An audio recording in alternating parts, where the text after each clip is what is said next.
우리가 이스라엘 땅 그러면 팔레스틴이라고 이렇게 말하고 있는데요. 그 팔레스틴 땅에는 두 바다가 있습니다.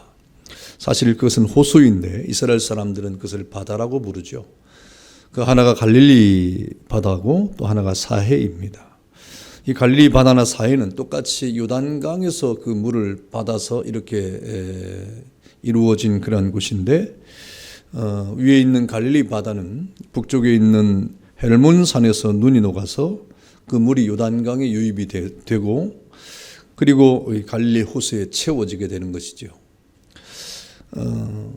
그래서 이 물 자체가 얼마나 맑은 물인지 모릅니다. 그래서 헬몬산이라고 하는 그러한 이 만년설, 그 눈이 녹고 얼음이 녹은 물이니까 굉장히 맑은 물이 내려와서 갈릴리 바다는 아주 그 수면이 깨끗하고 그리고 아주 맑은 물로 자랑을 하고 있습니다. 그리고 갈릴리 호수는 여러 가지 어족들이 많이 살죠.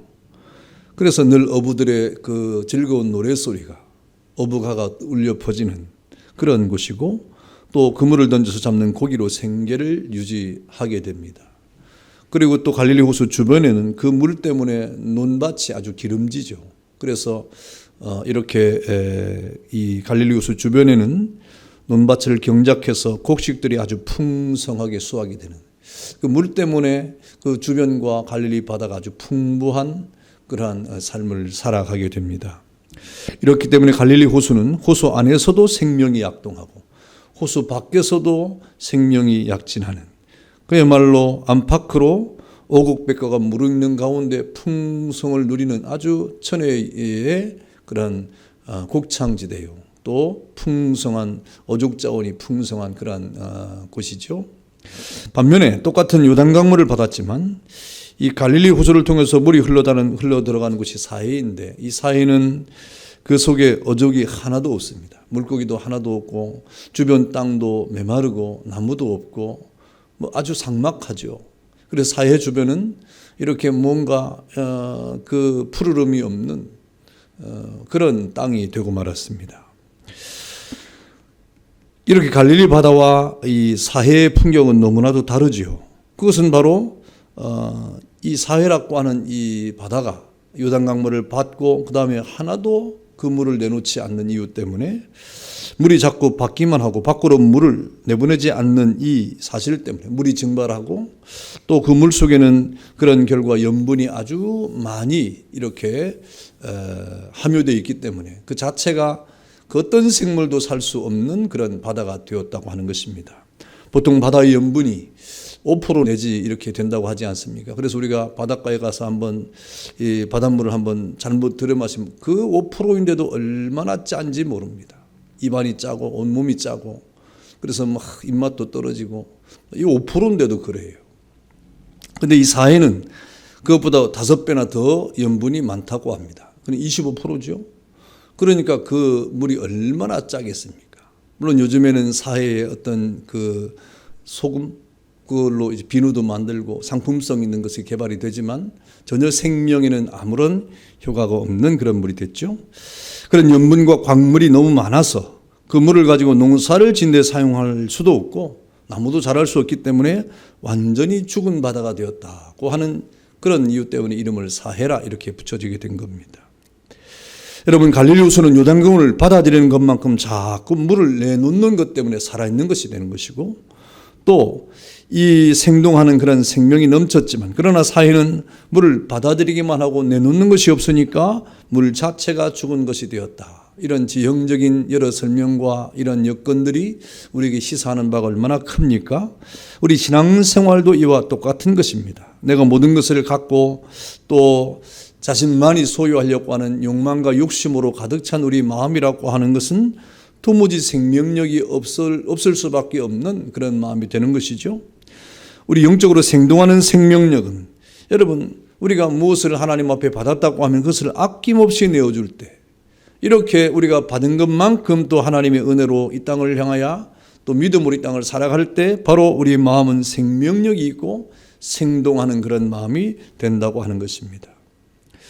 여러분이 신앙생활뿐만 아니라 가정생활이나 사회생활이나 어떤 우리가 사업을 한다고 하는 것도 마찬가지죠. 그래서 우리가 축복을 받고 하나님 앞에서 이 땅에 믿음으로 살아간다고 하는 것은 우리가 얼마나 하나님의 은혜를 가슴에 새기고 그것을 얼마나 많은 사람에게 나눌 수 있는가 흘려보내느냐 하는 것이 바로 우리 생명의 아주 중대한 요소가 되고 있는 겁니다. 그래서 오늘 말씀해 보니까 우리 생동하는 신앙생활에 있어서 아주 지대한 영향을 미치는 것이 무엇인가. 오늘 이 37절, 38절의 내용을 보니까 우리 성도는 하나님의 말씀을 기준으로 올바른 비평을 하지만 정죄해서는 안 된다 하는 이 마음의 가짐이 첫째로 중요하다고 말씀을 하고 있는 것입니다. 우리 이 그리스도인의 마음가짐이 얼마나 중대한 것인가를 다시 한번 말씀하고 있는데 오늘 37절에 보니까 비판하지 말라. 그리하면 너희가 비판을 받지 않을 것이요. 정죄하지 말라. 그리하면 너희가 정죄를 받지 않을 것이요. 그랬습니다. 이 비판과 정죄라고 하는 것은 상호작용을 하는 것입니다. 관계가 있어서 서로 이것이 상호작용을 하면 더 확대가 되지요. 그래서 자기는 뭐 굉장히 비판력이 있어가지고 또 판단력이 있어서 많은 것을 판단할 줄 안다고 하는 이런 자만을 가지면 자기도 모르게 정죄하는 자리에 어느덧 가 있는 이런 경우가 얼마나 많은지 모릅니다. 그래서 비판을 일삼는 것은 결국 정죄에 이르게 되고 그것은 피할 수 없는 마음에 우리 핍절을 가져오게 되므로 자기가 얼마나 손해를 보는지 몰라요. 우리 그리스도인들은 하나님 앞에서 생동하는 믿음의 길을 걸어가야 되는데 그것은 바로 우리 마음의 부정적인 생각과 행동을 제거해야 된다고 하는 말입니다. 우리 30절에 비판하지 말라고 했습니다. 이 비판이라고 하는 것은 이 비평과는 좀 다른 거예요. 우리 여러분도 어떤 비평적인 그런 시각을 갖고 있지 않습니까? 이 비평적인 시각마저도 없다고 하면 이것도 큰일입니다. 여러분, 비판하지 말라고 하는 것은 객관적인 기준을 가지고 평가하는 비평과 다른 개념이죠. 이 비판이라고 하는 것은 마치 판사가 판결을 내리는 것처럼 자기의 어떤 주관과 자기의 관점과 자기의 잣대를 가지고 정죄하는 태도를 말하는 것입니다. 그러나 우리가 하나님의 말씀을 기준으로 삼고 이 땅을 살아갈 동안에 이 세상에 대하여 이 불신앙에 대하여 우리가 이렇게 평가하고 하는 이 비평은 충분히 할 수 있습니다. 그러나 이것이 지나쳐도 안 되는 것이 이게 참 굉장히 조심스러운 그런 부분이죠. 그렇다고 보면 주님께서 이토록 반복해서 비판하지 말고 정죄하지 말라고 하시는 말씀이 무엇일까요? 여러분, 이것은 오늘 하나님께서 우리 그리스도인들을 통해서 우리를 하나님의 백성이요 자녀로 삼아주지 않았습니까? 뿐만 아니라 이 합당한 많은 권세와 은사도 우리에게 선물로 주었습니다. 하지만 분명히 기억할 것은 하나님이 우리에게 주신 권세와 은사라고 하는 것은 어떤 이웃을 공격하거나 비판하거나 판단하라고 주신 것이 아님을 우리가 깨달아야 돼요. 하나님이 모든 만물을 창조하시고 우리에게 문화적 명령을 주시는 가운데 생육하고 번성하고 땅에 충만하라고 말씀하시면서 이 모든 만물을 다스리라고 하는 것은 사람에 대한 것이 아닌 것입니다. 모든 만물에 대한 것이죠. 그래서 하나님이 우리에게 주신 권세와 은사는 사실상 모든 만물을 다스리는 가운데 이웃을 돕고 또 덕을 세우는 데 필요한 것이지 이웃에 대한 공격과 판단과 비판에 필요한 것이 아무것도 없다는 사실을 우리는 기억해야 됩니다. 더욱이 우리가 하나님 앞에 구원받은 예수 믿는 사람들을 판단하는 이 일은 더욱 우리의 것이 아님을 우리는 깨달아야 되는 것이죠. 그래서 성경은 늘 하나님이 심판자다 이렇게 말씀하지 않습니까? 왜 우리가 이 땅에 많은 사람을 판단하지 말고 심판하지 말아야 되느냐? 그것은 하나님의 영역이기 때문에 그래요. 법정적 용어인 비판이라고 하는 판단이라고 하는 것은 하나님이 하시는 것이라는 것입니다. 여러분, 그래서 마지막 때 주님 앞에 섰을 때 우리가 다 심판을 받는다고 말씀하지 않습니까? 그것이 곧 하나님의 것이기 때문에 그렇습니다. 하나님 우리에게 이웃을 위한 봉사권은 주셨지만 지배권은 주지 않았습니다.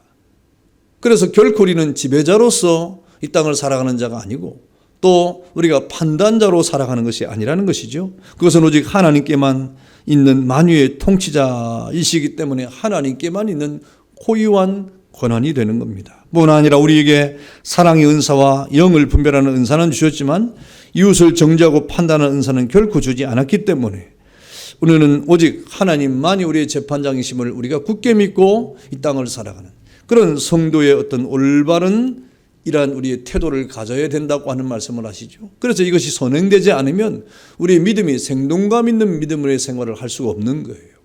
그런 우리 마음에 이렇게 비판이나 정죄하는 마음을 가지고 우리가 이 생동감 있는, 생동이라고 하는 것은 살아있는 기쁨이 충만한 그런 상태의 믿음인데, 그런 정말 누가 봐도 축복스러운 그런 상태의 믿음을 갖기 위해서는 우리가 선행되어질 것이 우리 마음에 이런 비판과 정죄의 마음을 제거해야 된다 하는 것을 말씀을 하고 있는 것입니다.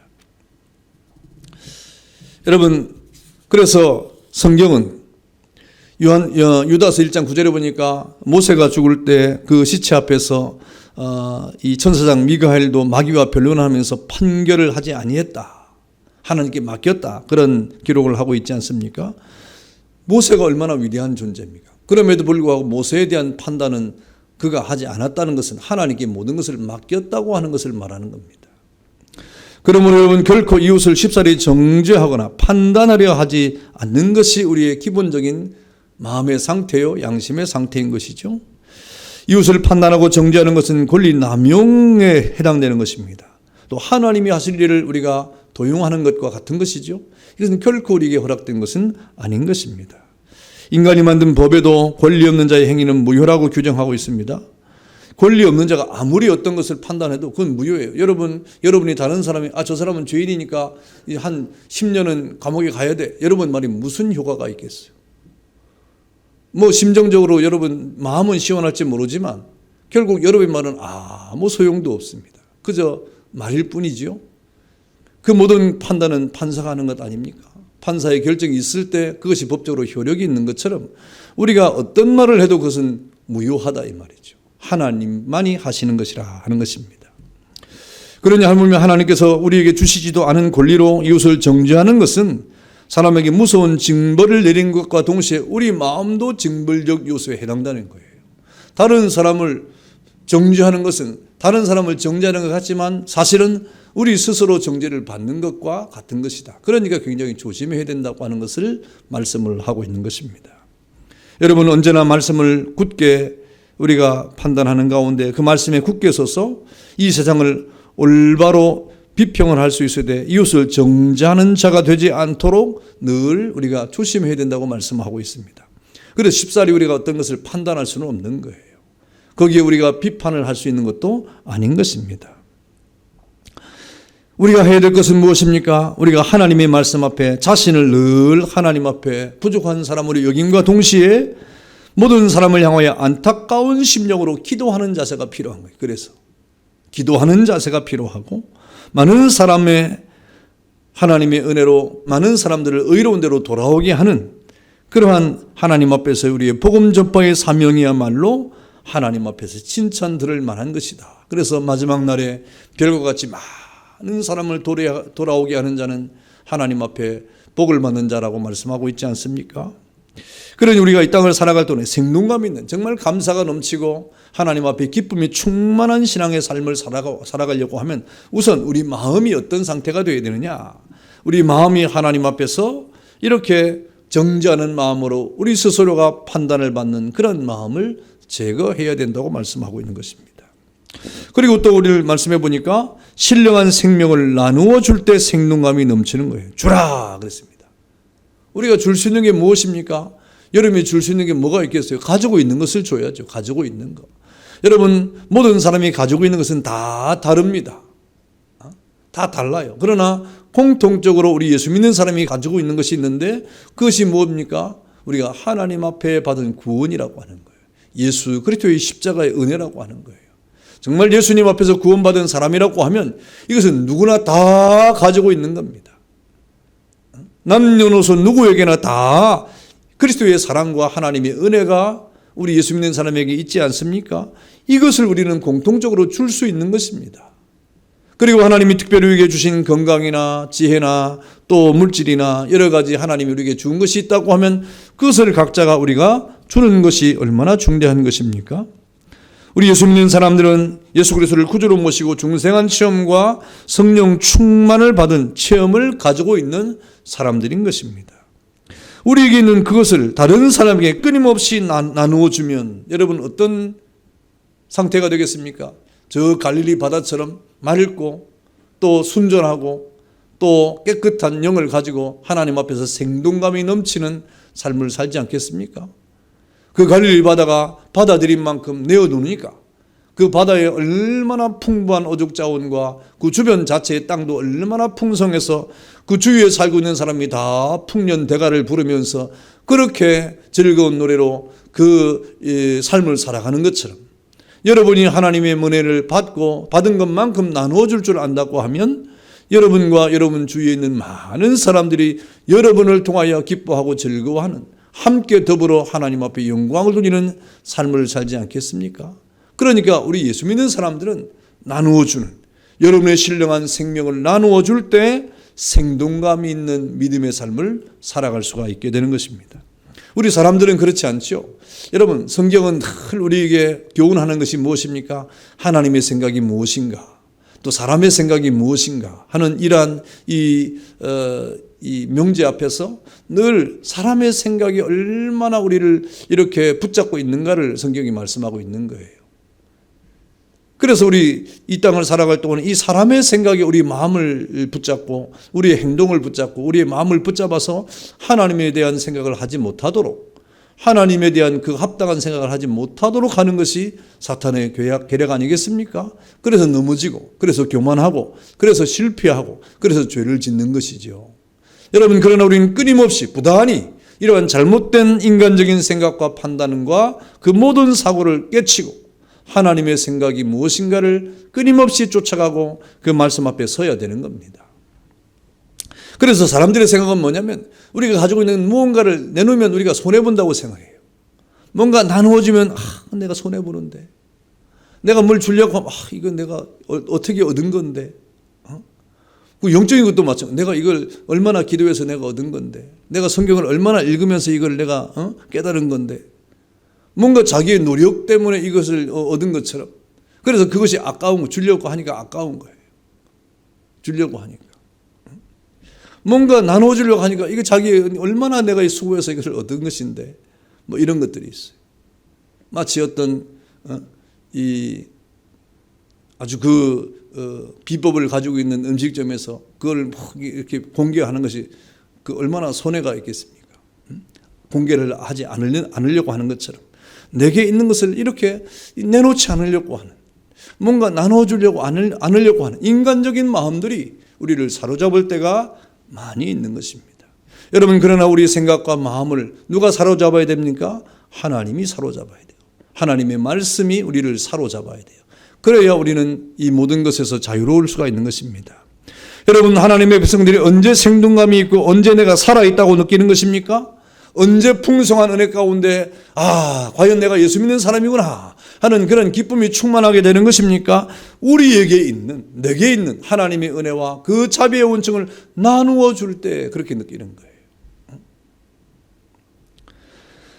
그 마음에 있는 충만한 은혜와 기쁨을 만나는 사람에게 이렇게 나누어 줄 때 여러분이 살아있는 것을 온몸으로 느낄 수가 있는 겁니다. 영의 기쁨으로 여러분 깨달을 수가 있는 것입니다. 여러분, 그 기쁨과 생명과 충만과 은혜는 하나님께로부터 받은 구원의 은혜가 나를 통해서 자꾸 다른 사람에게 이렇게 흘러가기 때문에 얼마나 시원하겠어요. 여러분, 소화가 안 되고 정체될 때 얼마나 답답합니까?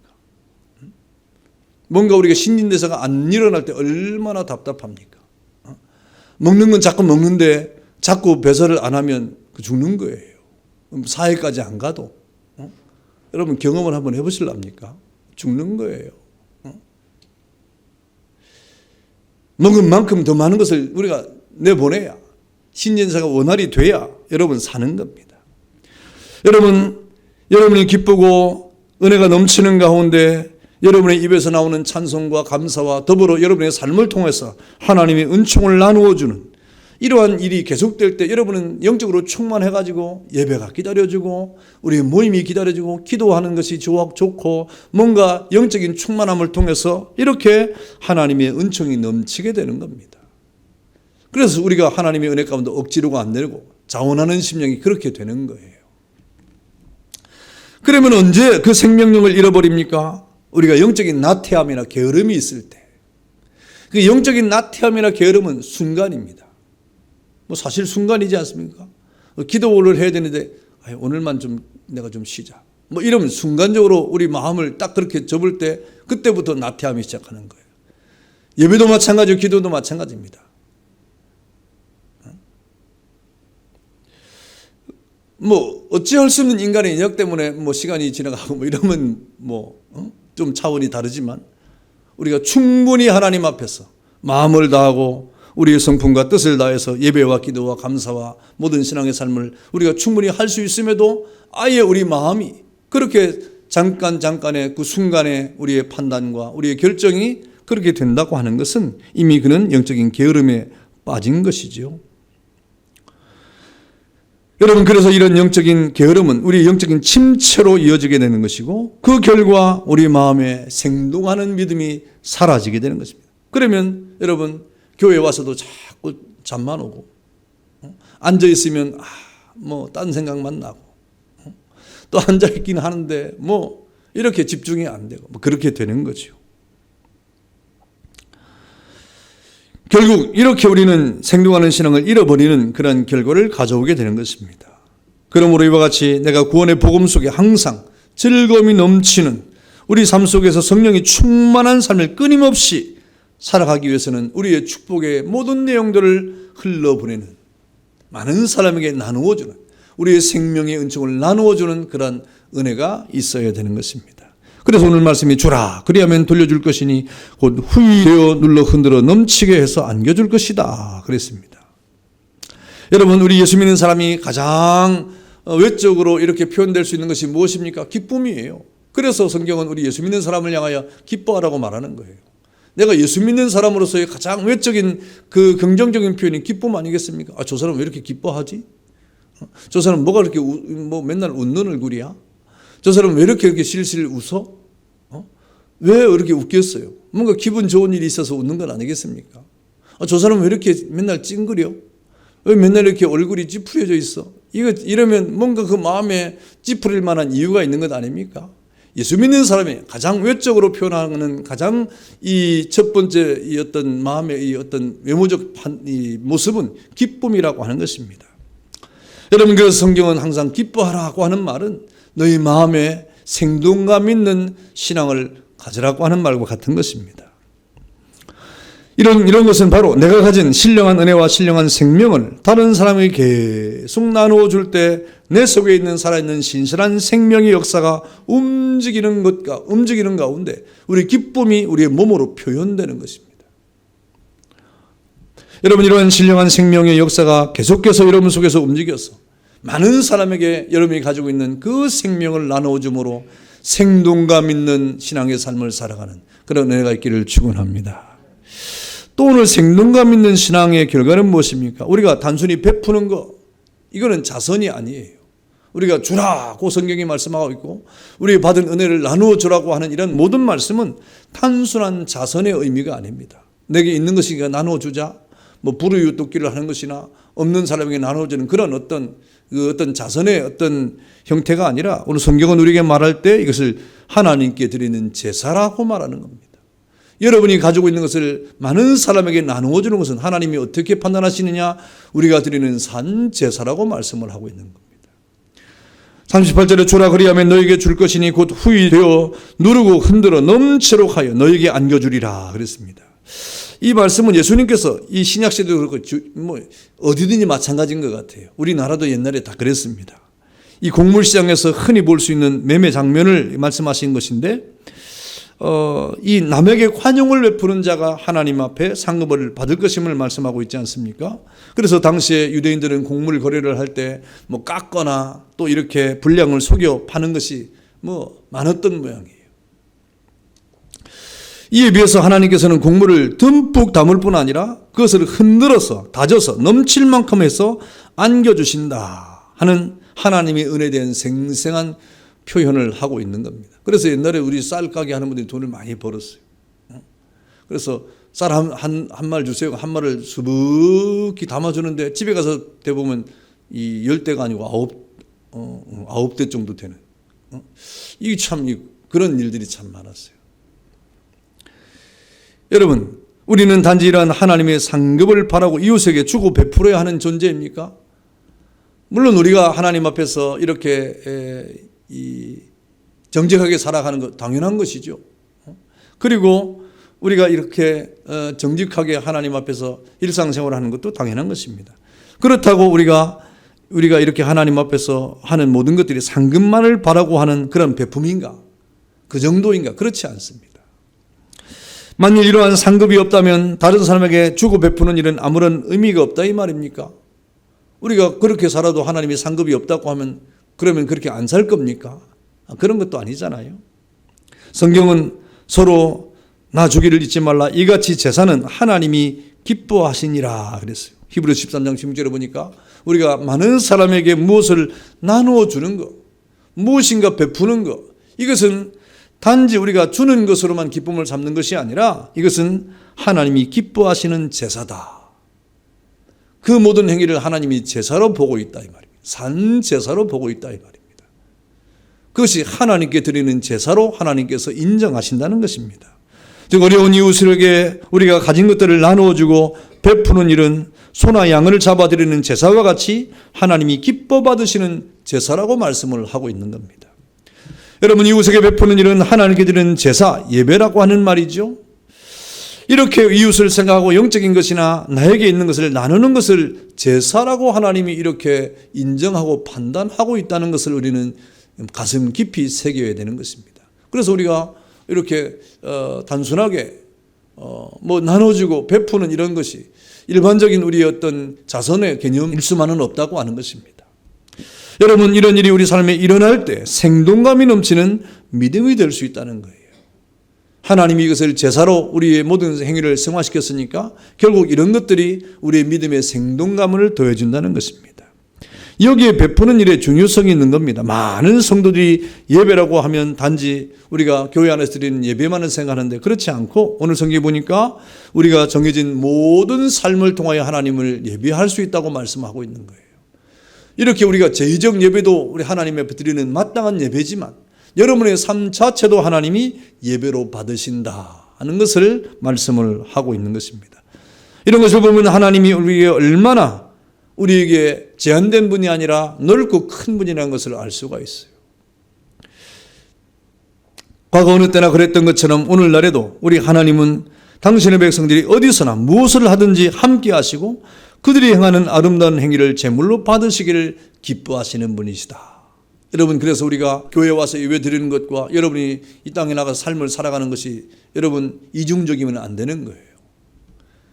예배 드릴 때나 여러분이 나가서 삶을 살 때나 동일한 하나님 앞에서의 삶이 되어야 된다는 겁니다. 그럴 때 진정으로 하나님이 그 삶을 제사로 받으신다고 말씀하고 있는 것이죠. 여러분, 하나님은 이방신과 달리 아무리 그럴듯한 제물과 여러 가지 형식을 갖추어도 그곳에 사랑과 진리가 담겨있지 아니하면 도리어 책망해서 물리치시는 분이 아닙니까? 그래서 하나님은 우리가 드리는 제물과 하나님에 대한 사랑과 진실한 우리의 진리를 우리가 생각할 때 하나님이 받으실 만한 제사, 하나님이 받으실 만한 제물을 원하고 있는 겁니다. 반면에 아무리 초라하고 보잘것없어도 성도의 믿음과 사랑만 있다고 하면 그것마저도 하나님이 흠양하시는 분이다 그랬습니다. 그래서 과부의 2렙돈을 성경이 말씀하고 있지 않습니까? 그 작은 것이지만 그러나 그것이 그 여인의 전부라고 하나님이 이렇게 인정하시는 가운데 그것이 얼마나 귀한 것인가, 그가 얼마나 귀한 예배를 드렸느냐, 그것이 얼마나 귀한 제사를 드렸는가 하고 칭찬을 하고 있는 겁니다. 여러분, 그러므로 하나님께서는 우리가 이 땅을 살아갈 동안에 어떤 행위를 하든지 우리가 하는 모든 행위 속에서 하나님은 제사를 받으시는 분이에요. 예배를 받으시는 분입니다. 그러므로 우리가 이 땅에서 다른 사람을 비판하지 않는 것이나 또 정죄하지 않는 것이나 많은 사람에게 우리가 가지고 있는 것을 나누어주는 그러한 우리의 관용적 태도를 우리가 가지고 살아갈 때 그것은 단지 이 땅을 우리가 착하고 선하게 사는 그 정도가 아니라 하나님이 우리가 그 모든 것을 영적으로 하나님이 받으신다는 겁니다. 예배와 같이 받으시고 제사와 같이 받으시고 그것이 제물처럼 하나님 앞에 드려지는 것이다 라고 말씀을 하고 있는 것이죠. 그러므로 여러분의 삶을 통하여 여러분의 모든 삶의 실천을 통해서 하나님께 드려진 아름다운 예배와 제사의 삶을 살아가는 은혜가 있기를 축원합니다. 성도 여러분, 이러므로 우리의 순종과 믿음 그리고 우리가 나누어지는 삶을 우리가 하나님 앞에서 어떻게 살아가야 되느냐 하는 것은 너무나 자명하지 않습니까? 생동감 있는 신앙이라고 하는 것은, 생동하는 신앙이라고 하는 것은, 여러분 우리 예수 믿는 사람이면 당연히 마땅히 살아가야 될 그러한 우리의 삶의 태도인 것입니다. 여러분이 무엇을 받았습니까? 여러분 하나님 앞에 받은 은혜가 무엇입니까? 그것이 있다고 하면 여러분 안에만 감추거나 여러분 안에만 머물러 있지 않도록 우리는 많은 사람들에게 그것을 나누어 줄 알아야 됩니다. 그것을 우리는 흘려보낼 줄 알아야 되는 것이죠. 그래서 하나님이 아브라함을 부르면서 아브라함에게 뭐라고 말씀하십니까? 너는 모든 민족에게 복을 나누어주는 복의 통로가 될 것이다. 그렇게 될 때 하나님이 아브라함에게 믿음의 조상이라고 하는 이름을 붙여준 겁니다. 여러분들은 믿음의 후사로서 이 땅을 살아가지 않습니까? 그렇다고 하면 여러분에게 채울 것이 무엇인가? 더욱더 은혜를 채워야 됩니다. 하나님의 은총을 채워야 됩니다. 감사를 채워야 됩니다. 기쁨을 채워야 됩니다. 왜 그렇습니까? 나누어 줄 것이 있어야 되기 때문에 그래요.